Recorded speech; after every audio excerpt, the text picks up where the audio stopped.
Hi, fellow science fans. Thank you for joining us at The Lab, where we explore curiosity, discoveries, innovations, and the many ways science makes life better. From Cold Spring Harbor Laboratory, I'm Caroline Cosgrove, and today we're talking about early career scientists. Behind every breakthrough are researchers at the beginning of their journey, asking bold questions, navigating uncertainty, and helping shape the future of science. What is it really like to be a graduate student or postdoc today? How do these formative years influence both scientific discovery and personal growth? Before we dive in, we invite you to subscribe to our podcast and share your favorite episodes. Science is always better when explored together. Now, let's jump into our conversation with Reese Bammert, a postdoctoral fellow, and Emma Courtney, a graduate student here at Cold Spring Harbor Laboratory. I am so happy to have the both of you with me today. Can you guys take a moment to introduce yourselves, please? So my name is Reese Bammert. I'm a postdoctoral fellow in the Bayes lab at Cold Spring Harbor Laboratory, and I'm working mainly on everything which is endometrium related, so the healthy endometrium, endometrial cancer, and endometriosis. My name is Emma Courtney, and I'm a Ph.D. student here at Cold Spring Harbor Laboratory. I'm in Camilo dos Santos' lab, and I'm studying breast cancer and how infection can change how breast cancer spreads throughout the body. How do you describe the work you're doing right now? So my research right now studies how everyday health experiences can influence breast cancer risk and spread. And so we know that cancer risk is a product of both someone's genetics or the genes that they have in their DNA and their environment and like the exposures that they see in their daily lives. And so I'm looking at how these two combine to understand how it factors into how cancer spreads throughout the body. And my research focuses on a gene called BPTF, which helps cells maintain their identity. And when it's lost in a cancer, the cancer stays in one part of the body. It doesn't spread to others, which is often the step in cancer growth where it becomes much harder to treat. And so by keeping the cancer in one spot, it becomes much more treatable. But we also know that patients have other things that they encounter, like someone with cancer also experiences other health events. They could be exposed to infections. And so I'm looking at how infections in particular and urinary tract infections could interact with this genetic background and maybe cause cancer to spread again. So I study how the cells of the uterus change over time and how these specific changes can sometimes go wrong and lead to certain diseases like cancer or endometriosis. And for that, I'm working on a project where we first define the healthy endometrium, because this was shocking to me, but we don't know that much about the healthy endometrium at all. And we're trying to map this from several patients across certain ancestries, across certain ages and cyclic stages and so on, to just have like a normal, healthy reference. On the other side, I'm working on endometrial cancer, and specifically one rare type of cancer, which is called carcinosarcoma. And this specific type of cancer presents in a specific way, and we are trying to figure out how the cells are deciding at a certain point that they're going bad in this direction and this way. And finally, I'm also working on endometriosis to understand these processes. Why are patients experiencing the growth of endometrial tissue outside of the uterus, and trying to address this major health concern, which I think is overdue to be addressed. What stays with you after you leave the lab? Is there a burning or a daunting question or something that keeps you up at night? I personally take a lot of things home with me from the lab, but not in a bad way. So I'm feeling often really energized, and to make an impact throughout the day, and to follow these dreams and visions and do all of this. This is really, really satisfying. And this really makes me absolutely happy. I try to slow my brain a bit down and try to relax a bit by doing some sports and these things throughout the evening. But I sometimes think that if you're a scientist, you cannot shut it off at a certain point. And if you're really into a project, and this is like really depending on certain times are more intense than others.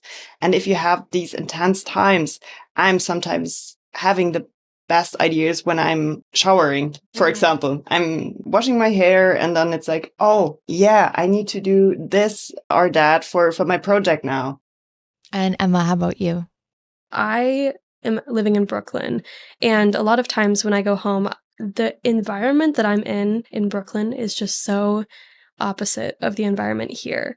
And I think that's a really fun difference for me to have, because I think out here, like, I do so much research that I think is stuff that I'm passionate about and stuff that I'm hoping leads to advancement in what we know about breast cancer. But I go back and I am in Brooklyn, and I'm surrounded by people who have no idea what I'm doing as a researcher. And I think about the people who are my neighbors and like the problems that they face in like their daily lives. And I try to think about how my work can also be beneficial to them. I think infection and UTI is a very big public health issue. Understanding like female health and how it benefits or impacts cancer is really important. Thinking about how public policy around cancer screenings and stuff could incorporate the work that I'm doing and kind of bringing this back to communities in ways that benefit them. Because I think it's so important that we like publish our work in scientific journals and like we have these ways that we communicate with other academics. But I think, at least for me, like a lot of change also happens in like engaging with communities and getting outside of the academic bubble.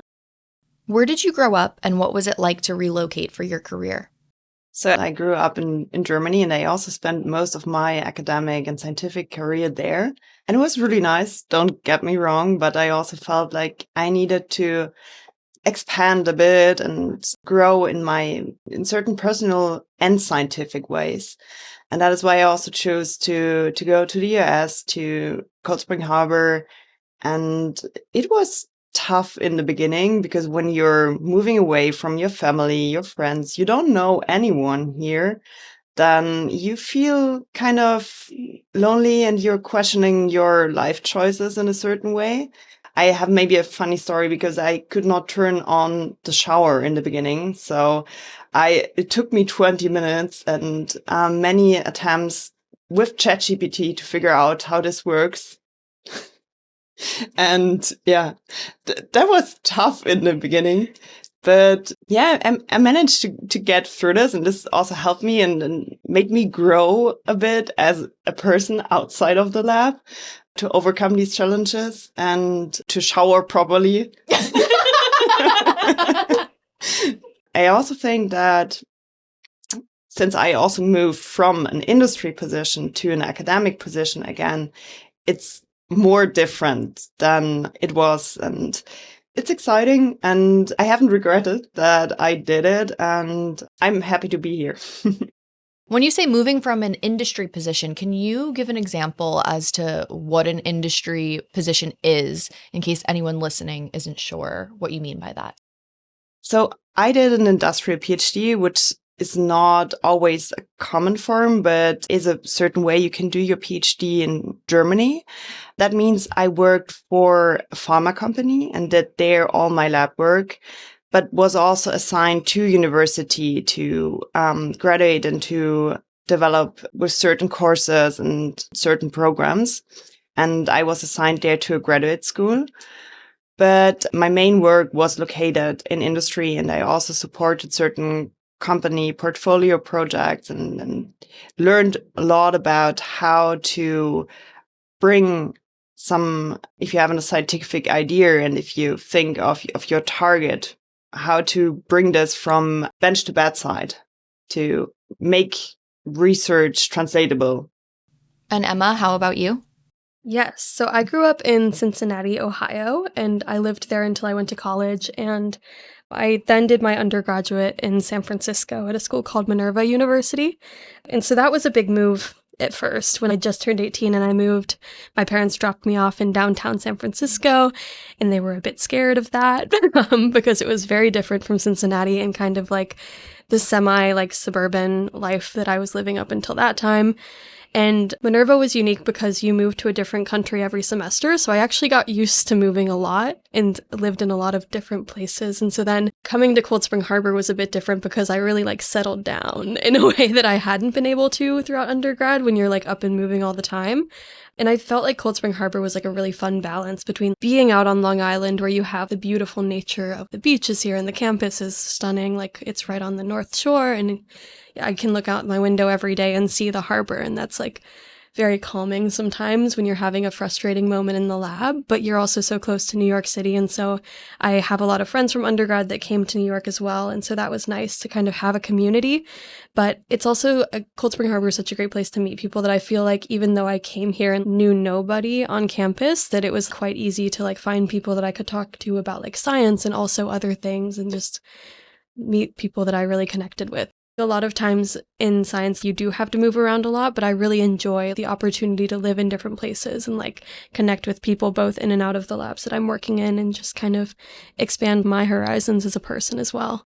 You can do it at this stage of your career and you enjoy it. You want to explore new things. You want to see new cities, new places all over the world. And this is also the magic what we have for this. Reese, Emma, what has surprised you the most about this phase of your life? I haven't expected that the people here are so motivated to work in a team and that it's so highly collaborative that you also can talk to anyone. And even though they are not maybe in your field or they don't work on the same thing as you do, they get you and you can talk to them for hours about your trajectories and what you want to do. And they try to understand it and try to help you in a certain way. And I think this is really special. And this was surprising to me.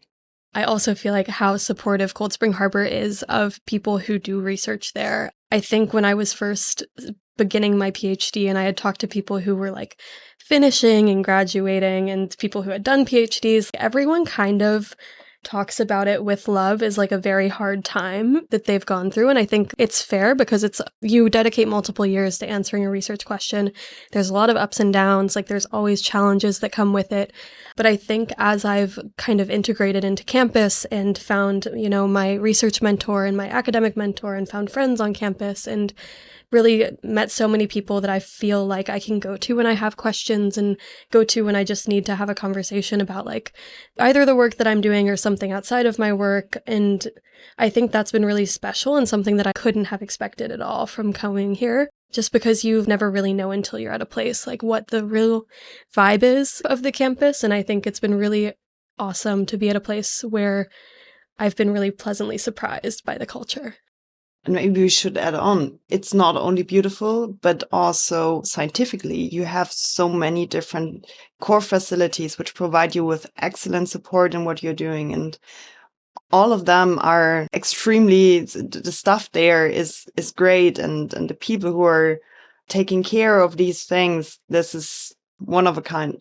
Yeah, and maybe adding on to that a bit more, when I first started my PhD, I had finished undergrad with majors in political science and majors in biochemistry, and I kind of felt like when I was graduating, I had to choose between one or the other, and I was really interested in biology, and so that's kind of why I came and did a PhD in biological sciences, but I think Cold Spring Harbor has also been a really great place because I've realized it's somewhere where I can kind of take the interests I have outside of the lab and also be supported in like exploring those. I've been able to go to a few of the Banbury meetings and just hear some of the discussions that are a little bit more science policy focused and science and society focused. And it's a place where you really do have so many people that are thought leaders in their fields on campus all the time that you can learn so much from, both the faculty and the people doing research here full time, but also through the meetings and courses, through the Banbury meetings, through other invited speaker talks. There's so much knowledge that's always circulating campus, and it's so cool to just be able to absorb that even like outside of your field. What parts of being an early career scientist feel energizing right now, and which parts feel heavy? I think for me, a lot of when I think about like the possibility of what my work can find in the next few years and all of the questions that I'm really excited to kind of dig into and answer with my research, that's always something where I'm really excited to get into the lab and think about these questions and how I can best address them. And another thing that I've been really thankful for being at Cold Spring Harbor is we often have people come who have actually experienced breast cancer, or I'll meet people out in the community who have had breast cancer. And whenever I talk to them and I tell them about my research, I think it leads to a really great discussion where I'm always reminded that I'm doing something for a bigger cause and I'm really trying to help people with my work. And I always think I come back into the lab after things like that with kind of a renewed sense of purpose, because it's really easy on a day-to-day basis when you're doing like experiments and you're not having that human connection with the broader goal that you're working toward. It's easy to forget the big picture and like the fact that you're working for people that you could actually impact down the line. And so a lot of times like that, I think is something that I really enjoy. And it always gives me like more energy to come back to the lab and really get back into my work. I think sometimes when I look at opportunities right now, there's just the landscape is shifting a lot. And so it's a little bit harder to plan at the moment. And so that can be something that I struggle with a bit. And also just that science has become a bit more under pressure. For the part of what feels energizing and motivating, I completely agree with Emma that the possibilities you have at this stage of your career, this is amazing. You can go to different places. You can do so many things. You can learn from so many advanced people. You can shape your science in the future. And that is like giving me goosebumps. And I really love that we're at this stage. And especially for me, working on endometrium, which is a tissue where we don't know that much about, this feels fascinating to explore and to define and make my impact on this field in that way. And I think this is absolutely great. And I'm so grateful to have this opportunity to work on such a project. And on the other hand, yeah, of course, I think the heavy parts are that as an early career scientist, because of all of the possibilities, you need to define your way at a certain point. And it's sometimes hard to tell what you want to do in 20 years. And you're also in a personal situation where you think of in what direction is this heading to? Do you want to always move around across the globe and following your science? Do you want to settle down at a certain point? Do you want to come back and see your family? And I think it's also when you're away from your family and friends where you grew up, it can be also hard to see that they are living so many different lives and you're so far away, and you think of, okay, do I come back one day? And it feels also heavy because, I don't know, I haven't had this as a PhD student before, but as a postdoc, you want to go to the next step. You want to become a professor at a certain point. You want to have your own lab. And it feels close, but also far away. You know that there are not many positions out there, that it's hard and that it's like highly competitive and you really need to prove yourself. And this feels sometimes heavy and overwhelming, and this uncertainty you face with this career as well. When I'd worked in undergrad in other labs, I had often worked with a student or with a postdoc who had a project, and I was learning from them and learning the techniques they were using and helping answer their questions, and like still learning a lot and asking questions myself. But this is the first time that I've really had to plan things from the beginning, and it's been surprising to me over the last year that I've been in the lab how much thought goes into every experiment that's done on campus. And I think that's probably intuitive to a lot of the scientists that are listening here. Like, of course, there's so many variables and you have to optimize all of them. But I think when you're really responsible for understanding each choice you make in the experiments that you're doing, there's so much thought that goes into it and so many test runs that you have to do. That's something that I somehow didn't know going into this. And I think it's been a really good learning experience to understand that every question you answer needs to be so thought out that it really can. We talk a lot about replication in science and the importance of other people being able to get the same answers from the same experiments that you do, so that we're all coming together in fields to create knowledge that like is cohesive and makes sense when you read multiple papers. another part which is often underrated, or most of the people don't know that we have to do this, is we need to document a lot. So we want to have a high grade of transparency in our science. And this is really important because when we do an experiment or when we do some research, we want to share this with other researchers and they need to reproduce it in the same way.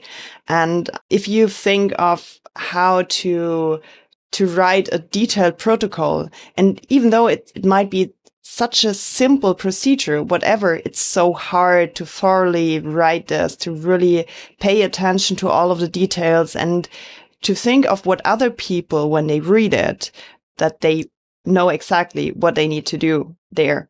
So when experiments stall or progress feels slow, how do you stay curious rather than discouraged? I think this is part of being a scientist. You know, and you need to be aware of that. And this sounds so evil, but 90% of your experiments will fail. But it is not failure per se, but you learn so much from this failure.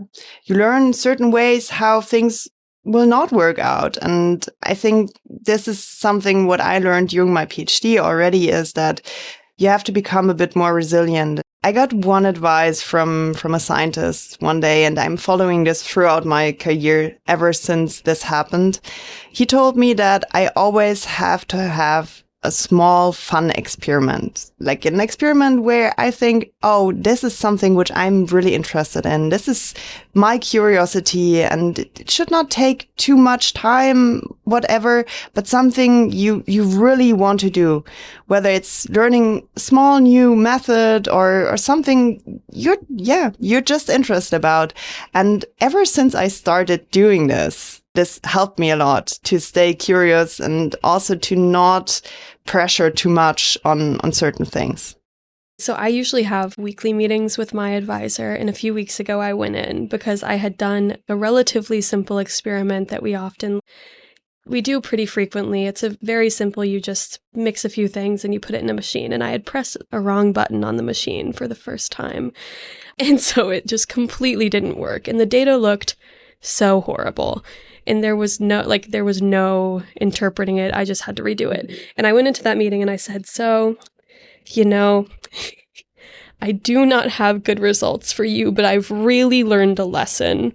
And I think that was one of the moments where that was on a small scale, but I think being able to understand that from the mistakes you make, I will never press that button again. I have really learned that lesson.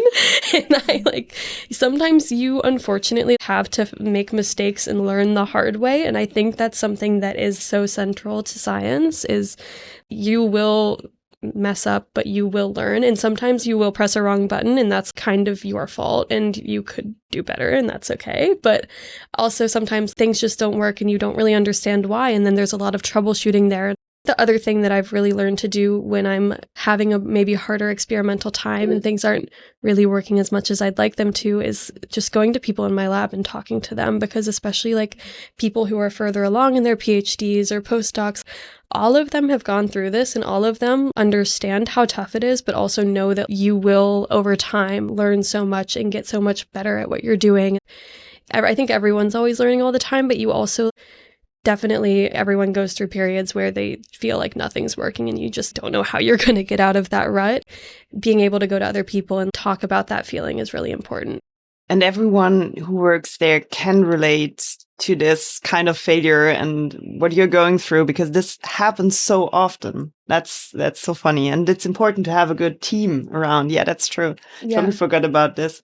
There are some PhD students in my lab that are later in their PhD, and I think I look up to them so much, and I think they're so competent, and they know everything. So I feel like any question I have about what I'm doing, I can go to them, and they have great answers, and they've done so much troubleshooting and have so much that they teach me. And I sometimes feel like that seems so far from where I am, just having that level of knowledge and confidence in what you're doing. But when I talk to them about being in the first year of your PhD and trying to get everything set up and having so many things just go wrong for reasons you don't know why, they're like, oh yeah, that's how it goes. That happened to me. Nothing worked for a year and it was horrible and I cried.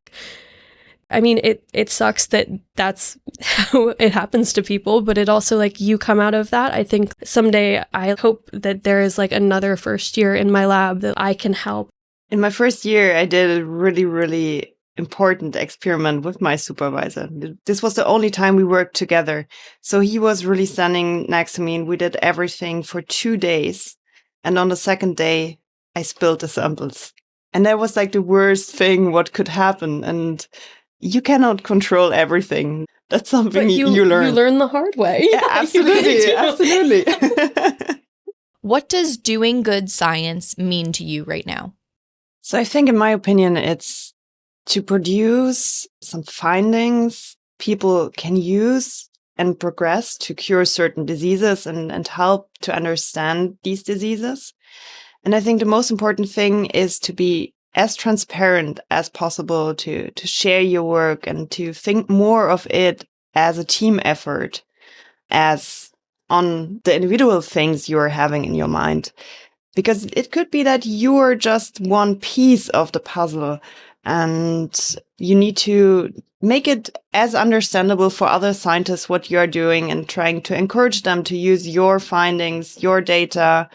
We really want to make a change today, tomorrow, whenever. So it's not that it's on us and we are working hard on getting these results.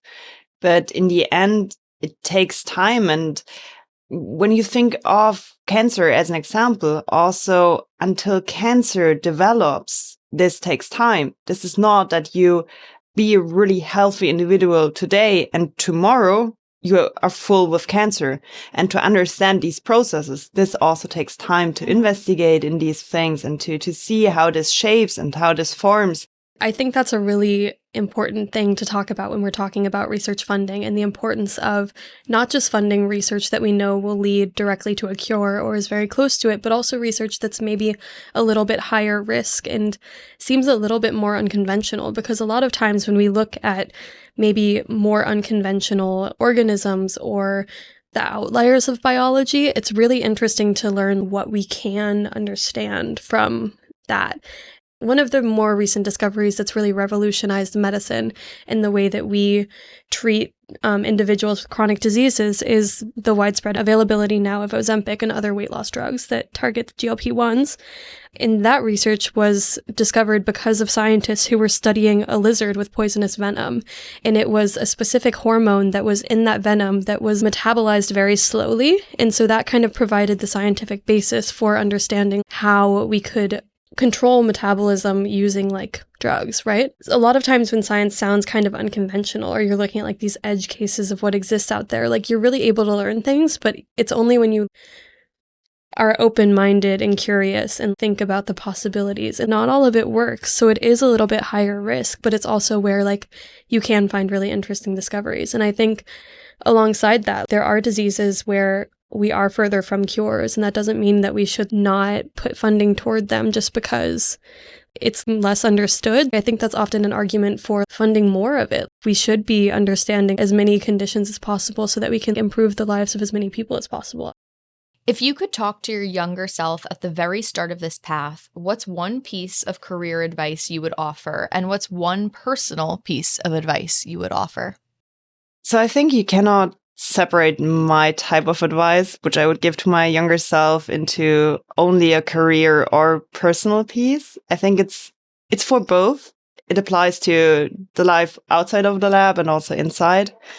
I think one thing I really learned was that I should not compare myself with others. Everyone has a different way. And if you see it for another person and you see how they are succeeding, how they are having, I don't know, 3 papers while you're still stuck with this one experiment you are not managing to get to run, it's hard and it can be frustrating. And I would tell my younger self, don't focus on these things, don't focus on anyone else, but on your progress. And small and slow progress is still progress. And finally, you will see it if you also believe in yourself and get through this and do what you're passionate about. That is also something which is really, really important. and to not stress out too much. I think what I would tell my younger self is to just be as open to new opportunities as possible. I think it's really easy to like try to plan things out and try to come up with what you want to do next and what your next step will be and come up with a 5-year plan or something like that. But I think also so much of the opportunities I've had in science and the most meaningful experiences I've had have been kind of random and just been things that I like said yes to or kind of got out of my comfort zone and tried. Even coming here, I hadn't heard of Cold Spring Harbor before I was a senior and applying to grad school. And so I think just keeping an open mind and really trying to like push yourself in ways that aren't super uncomfortable, but do kind of stretch your boundaries. And I think also just try to have fun. I want to thank the both of you for coming and taking time out of your busy schedules to do this. And this was really a wonderful and really insightful conversation. So Reese and Emma, thank you guys so much. And I just want to add that I really do think Cold Spring Harbor Laboratory is lucky to have you guys. You're really great in your field, but also so passionate about being involved in other things like science communication and just advocating for the work that we do here. And I think you both do a really good job at that. So thanks for taking the time to sit down and chat with me today. Thank you. Thank you. Science moves forward through curiosity, discovery, and innovation. Science moves forward through the next generation of researchers. Thank you for listening and learning alongside us. For more stories from Cold Spring Harbor Laboratory, subscribe to this podcast, sign up for our newsletter, and follow us on social media. To support research, visit give.cshl.edu because science makes life better.